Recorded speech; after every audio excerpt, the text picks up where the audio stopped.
There is a very famous saying that goes, "With great power comes great responsibility." And you could pretty much translate this into any language and they will understand it.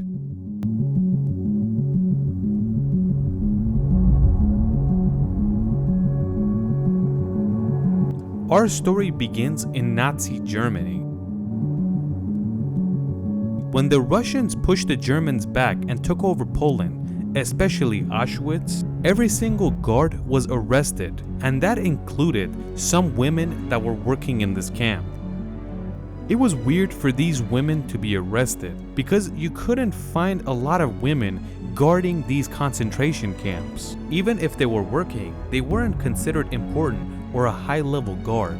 Between the women guards that were arrested, there was a young lady called Irma Grese. When they investigated this woman and realized what she had done during her time in Auschwitz, they gave her a nickname, the Hyena of Auschwitz.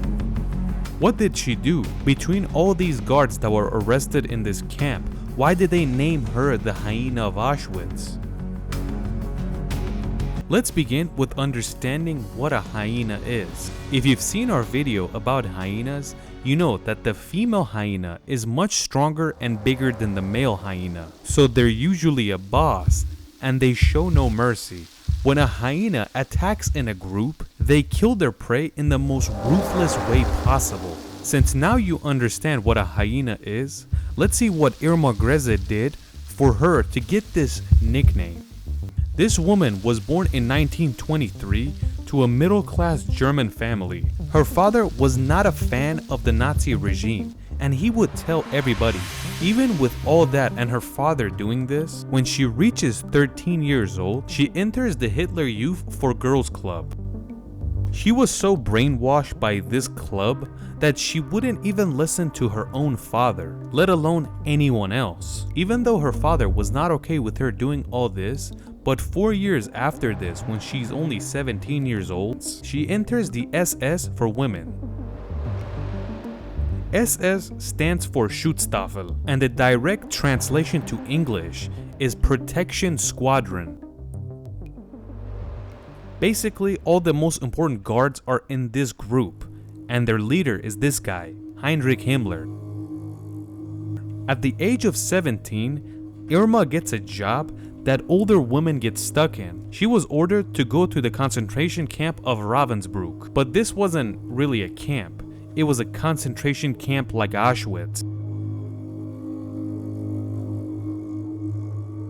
Grese showed no mercy, but you really can't blame her on her early life or her family. At a very early age, Irma was brainwashed with the worst propaganda you've ever heard of. They basically raise these kids in a way where they see non-Germans as non-humans. They basically did something that these little German kids would hate or be disgusted with something that's non-German and see them as like a rat. When Irma enters this concentration camp, her brain was not washed. It was fried. When she enters the Ravensbrück concentration camp, she realizes the other guards are very similar to her in sense of thinking. When an SS guard worked in any camp, they basically had free will to do whatever they wanted the prisoner. If they didn't like them, they would kill that person with no consequences, and nobody would complain why she did that. In their minds, they basically saw the prisoners as rats in a factory, and you find them and kill them and nobody cares. Irma Grese was such a quote-unquote good SS guard that she got a promotion. In the year 1942, when the camps are filling up and there's a lot of populations everywhere, since Irma was a better guard, she was sent to Auschwitz, one of the biggest concentration camps in Nazi Germany. Irma Grese begins her new job at Auschwitz. One of the main jobs she did was stand in the line waiting for the new prisoners to show up. They basically were cherry picking who to kill and who to keep for slavery.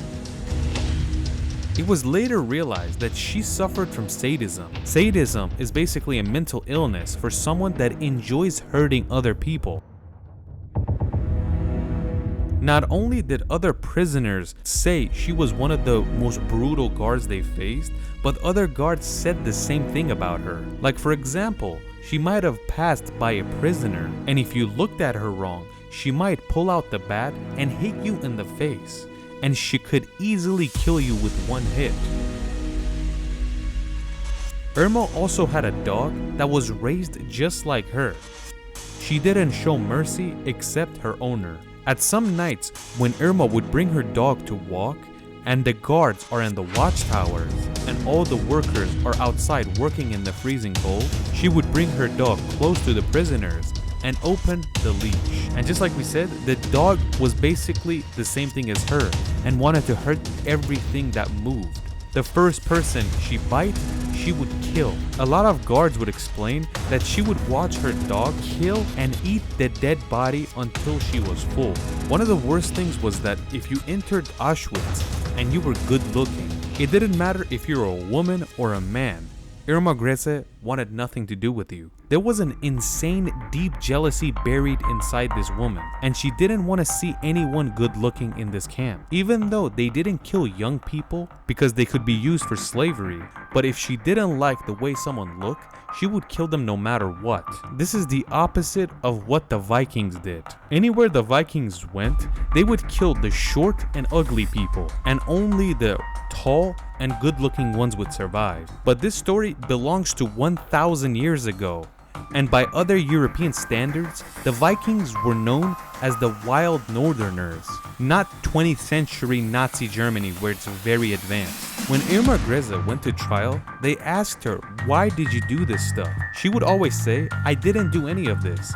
I didn't treat anybody wrong. Just one time, my dog escaped my leash and killed one of the prisoners, but I didn't treat any prisoner wrong." The other guards would say the opposite thing of what she's saying. Even the camp prisoners that were released would say the same thing about Irma, and it was obvious that Irma Grese is the one lying between all of these people. She was saying one thing, and everybody else was saying the same thing.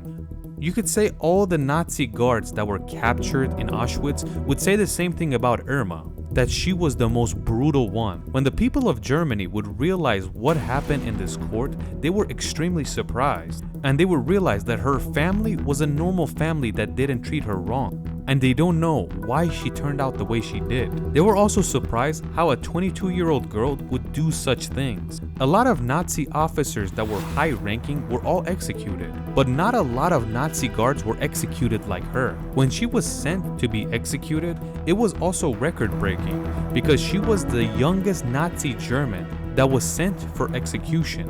On December 16, 1945, Irma Grese was sent to the execution chamber. When they put the rope around her neck, and before they put a bag over her face, with a very cold, heartless, soulless face, she says schnell, which basically means fast or quick.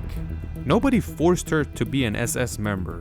Even though her father was not a fan of the regime, she entered the Nazi regime, and 5 years straight, she did the most brutal things humanly possible. To this day, nobody really noticed how sadism is made, even though psychiatrists believe that sadism has a lot to do with your childhood and how you were treated, but you really can't say if that's the only way. In terms of genetics, it has not been proven either.